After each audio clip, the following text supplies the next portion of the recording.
about the economy. When we joined what was to become the European Union in the early 1970s, they said it was an economic proposition. Yes, they said, it might cost us a degree of self-government, but being in this new club was going to make us more prosperous. Who still believes that anymore? Looking across the Channel, who really believes that being in the European Union makes us wealthier? It means less prosperity and less freedom and less self-government. It's not just the euro crisis, although that certainly somewhat undermined the credibility of those Europhiles who 15 years ago said that we would face calamity unless we abolished the pound. It's much more than just the euro crisis. We in the West right now face some extraordinary challenges, some extraordinary economic, technological, and demographic challenges. Economically, there is a vast shift in output and production from west to east. Demographically, Europe's population is aging. Europe's population is shrinking as a percentage of the world total. The populations of sub-Saharan Africa and the Middle East and elsewhere are rising. And then technologically, it's not just black cab drivers who are going to face the challenge from Uber technology. We're going to start to see Uber-type technology doing what estate agents and bankers do, doing what doctors and designers do. Now, I'm not saying this is all bad, but the point is it's going to have a huge impact on us, these economic, technological, and demographic challenges. If we stay in the European Union, we're going to take an enormous risk. If we stay in the European Union, we're not going to be in a position to respond to these challenges. We're not going to make the changes that we're going to have to make to meet these challenges. The European Union was created in the mid-20th century. It's a product of the 1950s mindset. It's so outdated, it can't even control its own affairs. The European Union has lost control of its money. It's lost control of migration. We need to take back control. We need to leave the European Union and bring back control to this country. If we're going to have any chance of responding to these challenges that we face, we need to make sure that public policy is decided by a government that we elect, accountable to us, able to make policy not in the imaginary interests of 500 million people, but in response to the specific interests of the people of this country. Now, since the euro crisis began, not that long ago, 2006, 2007, I think it started. Since then, the output of China has increased by about 100%. The output of India has grown by, I think, about 80, 90%. The output even of Brazil and Mexico, who've had a few bumps along the way, is up by 40%. The output of the European Union has hardly shifted at all. The only indices that have increased in the European Union in that period are those that measure debt and unemployment. We're told by the federalists, we're told by politicians in London, yes, there's a lot wrong with the European Union, but hang on, can't we change it? Let's sit down, let's reform it, let's change it from within. Now, I've spent most of my adult life listening to ministers. I can't remember which party they're in, they all sort of blend into one, but different ministers saying that Europe can be changed, that somehow being in the European Union can mean something different to what it does today. And Margaret Thatcher believed that being in the single market would make the EU more open, more deregulated. It's done precisely the opposite. Douglas Hurd, I remember, when I was in my early 20s, said that the Maastricht Treaty was the high water mark of federalism. It was just the beginning. John Major said that Europe was coming our way. He said that if we were at the heart of Europe, we could somehow remodel Europe in our own image. And then Tony Blair, he set out what was then called the Lisbon Agenda. This was a program that they proudly boasted of at the end of the last century, beginning of this century, which they said was going to make Europe the most dynamic part of the global economy by 2010. It's extraordinary that now David Cameron is using almost exactly the same sort of talk. Somehow he's trying to convince us that he is going to do what none of those previous prime ministers manage. But it's only talk. 3 years ago, at the time of his Bloomberg speech, 3 years ago almost to the day, January 3 years ago,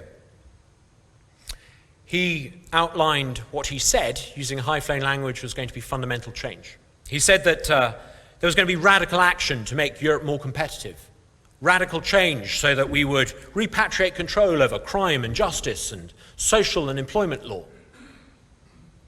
We now know that it's unlikely he's even got a deal over the relatively minor issue of in-work benefits for people from Poland. I mean, isn't it extraordinary how petty and pathetic and unworthy that the Prime Minister of the United Kingdom's negotiating position is reduced to deciding whether someone who 3 years ago happened to be living in Warsaw, Poland, should get the same benefits as someone who happened to be living in Warsaw in the West Midlands? There is only one kind of EU membership on offer. And if Margaret Thatcher, John Major, Tony Blair and David Cameron can't get reform, maybe now's the time for us to recognise we're never going to be part of an EU club that we're comfortable in being part of. The European Union is not the free market club that Margaret Thatcher thought she was signing us up to. The single market is not about opening us up to trade, allowing free trade. Under the single market, you can only trade if you comply with a certain set of standardized rules. And who sets those rules? Who sets those standards? Who makes the regulations for everything? It's not done by benign technocrats wanting to make the world a better place. They'll have you believe that. No. They're drafted by lobbyists in Brussels, by corporate vested interests lobbying the European Commission and the European Parliament. If the EU was the common market that we thought we were joining, if it really was the common market that we thought we signed up to, business would spend their marketing budgets trying to persuade willing customers to buy their products at a price that they were happy to pay. But instead, with rules for everything, with rules that mean business needs permission for everything, big business, spends its marketing budget not on trying to persuade the customer what to buy, but on hiring that army of lobbyists in Brussels. There are 20,000 lobbyists working in Brussels, and they're funded by vested interests trying to rig those rules. Incidentally, that explains why one of Europe's few growth industries is corporate lobbying. It's precisely because the European Union is built by and for vested interests, which they've got a vested interest in, that so many people in Brussels work as lobbyists. Now, we're often told that business wants EU membership. How many times have we heard on the BBC, the Today programme, have we heard that business actually wants us to be in the European Union? Really? I can see why corporate lobbyists want us to be in the European Union. I can see why people who run big successful lobbying companies in London want us to be in the European Union. But in my Essex constituency, I know 2 local businesses that in the past year alone have had to stop product lines because of EU regulation, precisely because they've been prevented from doing what they used to do. Don't listen to the Confederation of British Industry to speak for British business. They were wrong about joining the euro in the 1990s. They were wrong about the need for us to join the European exchange rate mechanism in the 1980s. They were wrong about prices and incomes policy in the 1970s. No. Listen instead to Jim Mellon here. Jim knows more about wealth creation and creating jobs than any of those people in pursuit of knighthoods in the CBI. Listen to Business for Britain, which has nearly 2,000 CEOs on its panel, who think that we would be better off if we left. Now, we're going to hear during the campaign people say, if we leave, we're not going to have access to the single market. If we leave, somehow, this is going to prevent us from trading with Europe. Absolute nonsense. Now, I don't know about you, but I was out doing some Christmas shopping recently. I was out with my 6-year-old, and we were in a shop in Clacton. And we had to buy some Christmas tree lights. And it said on the packet, made in China. They're not in the European Union. We then moved along, I was dragged by the 6-year-old, towards the Swiss chocolate section. And we bought some Swiss chocolate. Now, I don't know if you should actually call it Swiss chocolate. The beans were, I think, grown in Ghana. Maybe it's Ghanaian chocolate made in Switzerland. I don't know. But none of those two countries are in the European Union. Then I got a text from my wife telling me not to forget the crackers.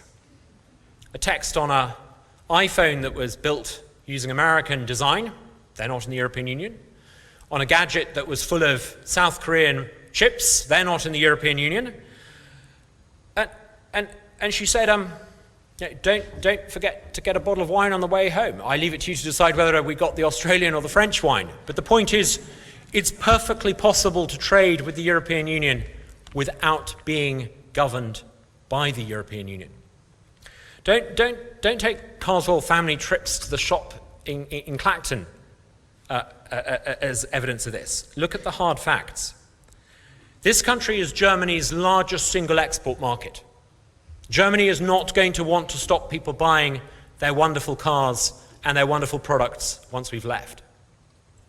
Last year, we did something like £50 billion worth trade deficit. That means that we bought £50 billion more stuff off Europe last year than they bought off us.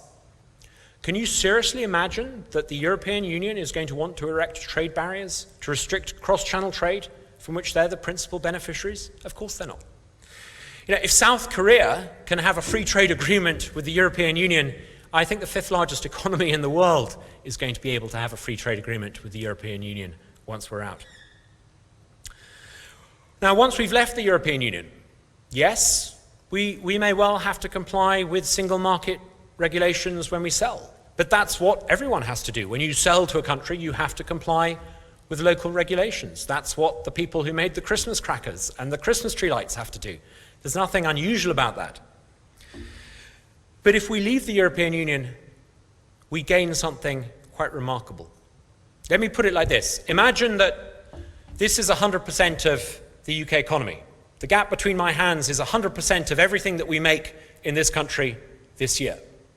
Now, 80% of that is entirely dependent upon trade within this country, people buying and selling things from each other in this country. 20% of the economy depends on trade outside this country, things we buy and sell from overseas. Of that 20%, less than half, 8% of the total is contingent upon trade with the European Union. Yet by being in the single market, we have to comply 100%, the economy must comply 100% with single market regulations brought in ostensibly to allow us to trade with that tiny 8%. Do you really imagine that hairdressers in Clacton should have to comply with rules brought in under the auspices of the single market when they're selling haircuts to people in Essex? Being in the European Union foists upon us regulation that we do not need, regulation that is brought in at the behest of vested interests, and we would be freer and wealthier and more successful without it. When I was first elected as a Member of Parliament in 2005, the total value of UK exports to the European Union that year was 63%. I think I'm right in saying that 2/3 of all the things we sold to the world went to the European Union. Today, it's down to 46%. It's a precipitous decline. The European Union declines with every set of trade figures. I think we can win this, and I think with your help we will win this. But what we need to do is we need to make these arguments, and we need to make them again and again. If we leave the European Union, yes, we will get self-government and we will be free. We'll be able to elect a government that we can hold to account directly for its successes and failures. No longer will ministers be able to come back from Brussels and pretend they can't make any changes. No longer will your local council be able to blame some unseen EU directive for their inability to empty the bins. But we need your help, and I think time is short. We need your help today. After this, I'm going to be joining a group of us who will be out leafleting can you also please sign up? Sign up to our campaign. Sign up to any campaign. June is not far away. October is not that much further away. This time next year, we could be out, but we're going to need the help of everyone here in this hall today. You didn't frankly have the balls to put country before party.